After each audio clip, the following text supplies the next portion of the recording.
Welcome to Navigating Change, everybody. My name is Pete Wright, and I am sitting here with Howard Teibel of Teibel Inc. Howard, how are you today? Good. How are you, Pete? Well, I think I'm better than you. I hear that you are having weather that is causing people to make up new words, like snowricane. It's a word that doesn't even exist in our language. How are you okay? Is the city shut down there in Boston? Oh, no. Look, it's blue skies today. The other day, though, I in Vermont, I'm sorry, in New Hampshire, the entire school system closed where I was doing a retreat, and the whole thing was canceled. So, yeah, it wasn't pretty. It was a lot of rain and a tremendous amount of wind.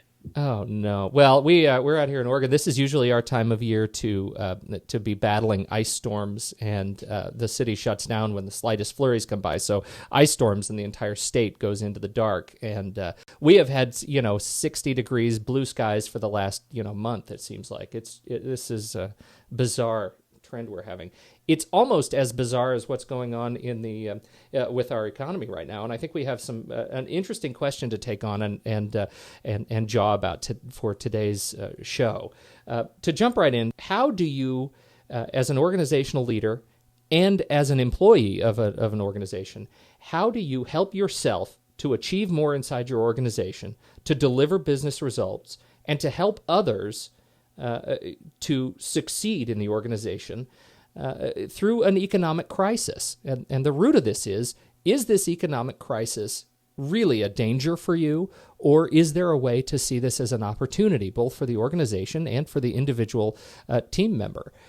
It's kind of a big question, right? But I'm interested in how you can break this down so that we can digest it and maybe give people some strategies for getting to the other side of whatever it is we're trying to live through here.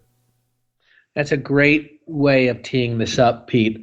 It really is so interesting because this conversation exists on multiple levels. There's the organizational level, there's the department level, there's the individual level.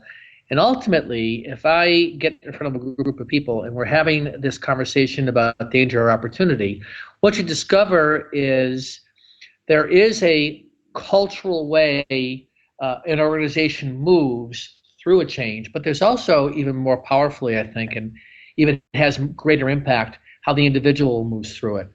And if you don't get down to the individual level, you're not going to really be able to focus on what is the behaviors that have to change. So, for example, if you look at a situation upcoming, let's say that you're looking ahead and your potential layoffs, or even layoffs have happened and you're not sure it's over with, or your job is changing and it hasn't been clarified how it's going to change. There's a tremendous amount of uncertainty about that, and everybody has a different way of dealing with it and a different capacity to deal with it. And what I can tell you from observation is those people who have the ability to look at what's in front of them and recognize that they have uncertainty in front of them and they don't have all the answers, and that it's okay and they'll figure it out as they go along, they have a better chance of getting through a crisis or a change than somebody who looks at it and their first reaction to it and they get stuck in here. This is a problem for me. And it shows up in so many different ways. From a behavior standpoint, if you're somebody that's stuck in this place, this is bad, you're not going to necessarily be looking for opportunities. As a matter of fact, worst case scenario, what you're doing is you're looking for reasons why it is not going to work out for you. And we all know when we fall in that trap. We also know other people who fall into this, where it's almost like victim, becoming a victim. Now, I am not minimizing the challenges associated with being out in the world and, maybe being with a job or a company or even a university for, 10, 20 years. And all of a sudden you're faced with, change or get out, or that's what it feels like. But this is really what's been coming. And I think the worker of the future is going to have a stronger capacity to be able to deal with the uncertainty because of how quickly things are changing. Even when you don't have a crisis, every day is a crisis. I mean, think about your own work. I mean, don't you find that every day something comes up and you got to figure out how to navigate that? I think we're all dealing with that all the time. So, Howard, the issue that we have here is this one of how organizations are dealing with this time of crisis in their business, and there are usually three ways that they're taking on these economic challenges. The first one is cost cutting, obviously. So cost cuts hit departments you don't have the resources to do with what your experience is. Second one is hiring freezes or wage freezes. So addressing this at more of a personnel issue or a personnel angle.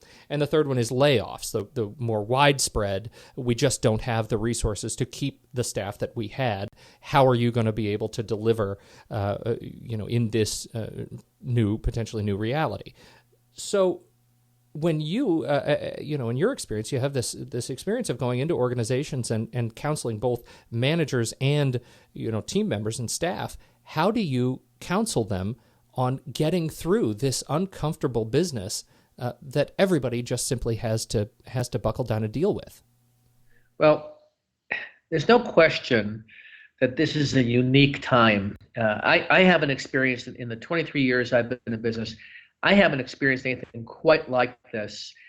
But I can tell you also, I'm seeing sort of literally the two kinds of ways you can relate to it. I'm seeing people who are working in organizations now, large organizations, and they're saying, this is my opportunity to demonstrate in my group, given that we're a smaller group, we have to be more lean. I want to show that I've got great value to the organization going forward. And I can tell you from a management standpoint, the conversation is, this is the time to find the good people. Everybody knows there's a lot of people out there, good people, who could be brought to an organization, in a sense, in the same way like the real estate industry, it's a buyer's market for people who are running organizations. So there is a high demand for people who are motivated and who want to really make an impact in their organization. And management is looking for that. So when I say opportunity, I really mean this is the time more than ever to be able to stand out and say, you know what, I'm going to actually raise the bar in terms of my participation. So that's on the individual side. On the management side, I think the things I'm telling them and I'm hearing is that they're either leading by example or they're not. And those who are leading by example, by demonstrating what it means, in a sense, in the face of uncertainty, to be optimistic, they are getting people following them, exemplifying that attitude also.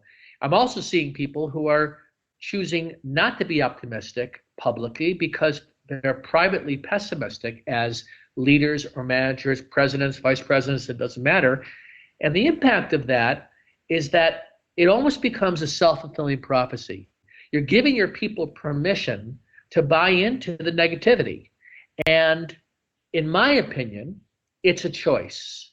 You make that choice if you're going to look at it as something to avoid, keep your head down, not get involved, not take a risk, or to say, this is the time to take a risk. Now, I'm saying calculate a risk. I'm not saying, take a stupid risk. I'm saying do something that demonstrates both, if you're a leader, to your staff, that this is where we're going. And in the face of all the challenges, I'm optimistic we're going to get there. And if you're a staff member, you're saying, I am going to do what I can to make an impact in this organization. That, to me, is looking at the work as an opportunity. This presents, I think, an interesting challenge for both sides of this discussion. From a staff perspective, when you are living in fear of losing your job or being reorganized out, it is human nature almost to sort of be more protectivist of your own lair, of your own domain, and to want to protect everything that you do, maybe at the expense of your own long-term self-interest. Would you agree? Does that make sense? Yeah, That's perfect. And the other place where I think this shows up, that counterintuitive behaviors. Think about investing. It is almost counterintuitive to get it in your head that when the market is tanking, it's the time to buy, right? Right. You're and often the masses end up buying in after it's truly an opportunity. As a staff member, you have a choice after you have the reactions. There's no taking away the first reaction to a change for most of us is, how is this going to affect me in a negative way? But once you recognize that and step back, what I'm suggesting is that I don't care what level you are in the organization, that the opportunity is to say, what's better for me and those around me? To come from this place of fear, or to say, what can I do to get myself through this? How can I better myself through this? And that to me is a choice, and I'll even say that one of the things that was really inspiring to me is in some recent book by Dr. Zimmerman, and the book's called Pivot, and it's about one change in attitude and how that can literally affect how you approach everything in life. So I would encourage anybody to who's interested in this question, can you make that shift, to look at some of his work. But in working with people through retreats, what I'm discovering is that there really is an opportunity at the end of a retreat. I found that people are actually stepping back and say, you know what, given that there are things I have control over and there are things I don't have control over, I'm going to make a choice to be optimistic or not be negative and be willing to see where that takes me. That small step is huge for people who are sort of caught in that fear of change. Well, and it also it inspires some naturally positive, related relationships too. I mean, part of what fear of change inspires is fear and cynicism about your management, and I think it's probably safe to say that in times of layoffs, you don't naturally trust the people you work for. Would that be a fair assessment? You don't trust the people you work for. Well, you know what it is? There's a sense that your management knows something that they're not telling you. Right. That's what I'm trying to say. That's exactly it. And to be able to wake up and say, I can take control of my own destiny here and be productive and contribute, sort of looks that issue right in the eye. And I can tell you also, having run a business for 23 years and the ups and downs associated with that I think that why it's particularly difficult is people who have been working for the same company for a long time and are used to being, told this is what we want you to do, and in a sense not having as much freedom to be able to run with the ball with something, but really have to be careful about how they navigate that. I think this is a skill that takes time, and you've got to be on some level patient with yourself, that it's going to take time to shift your point of view to look at a challenge as something that is an opportunity versus look at it as a challenge as, what's the very next thing that's going to happen? But I can tell you from personal experience, you can get there, and there's great power in approaching it that way. Let's take on one more related issue before we wrap this up, which is this idea of what all of what we've been talking about means in the context of professional development. What does professional development mean when you're in this space, and when you're trying to protect your own role and be productive and proactive about your future within or without an organization? Well, that's a really interesting point, because one of the things that I've said in these group events that I've been leading is that if there's ever a time to step back and figure out where you need to go professionally or what you need to develop in yourself to take the next step in your career, it's now. And that it has some really interesting direct and residual benefits. So one of the direct benefits, obviously, is that you're positioning yourself for that very next thing.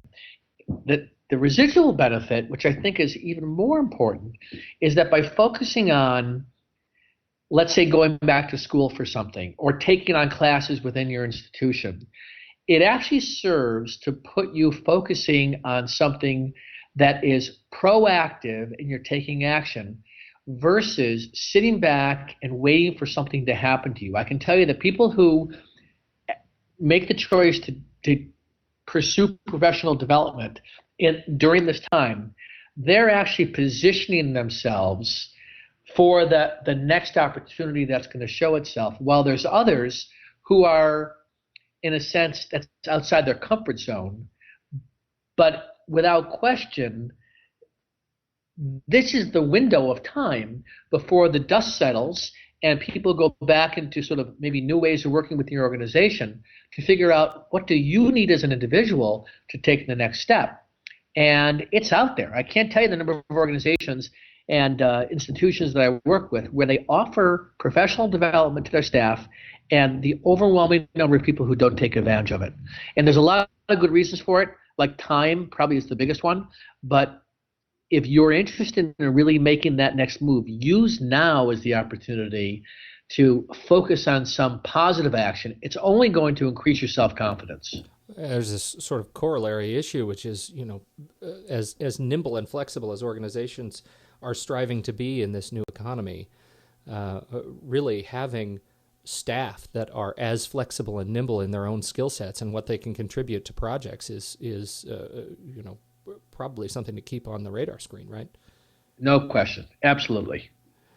This has been a great conversation, Howard. It's a great way to start off this podcast, and I sure appreciate your time for sitting down and hashing out this issue. At least give us a starting point for an ongoing discussion of similar ilk that listeners will find when they listen to the Navigating Change podcast. Would you agree?